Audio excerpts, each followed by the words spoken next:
தமது சொந்த ஊருக்கு வந்து அங்குள்ள தொழுகை கூடத்தில் அவர்களுக்கு கற்பித்தார். அதை கேட்டவர்கள் வியப்பில் ஆழ்ந்தார்கள். அவர்கள், எங்கிருந்து இந்த ஞானம் இவருக்கு வந்தது?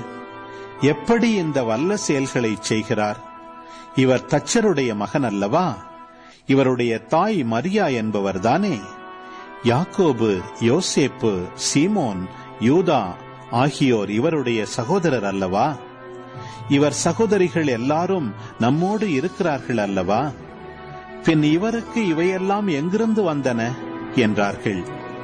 இவ்வாறு அவரை ஏற்றுக்கொள்ள அவர்கள் தயங்கினார்கள். இயேசு அவர்களிடம், தம் சொந்த ஊரிலும் வீட்டிலும் தவிர மற்றெங்கும் இறைவாக்கினர் மதிப்பு பெறுவர் என்றார். அவர்களுக்கு நம்பிக்கை இல்லாததால் அவர் அங்கு பல வல்ல செயல்களை செய்யவில்லை.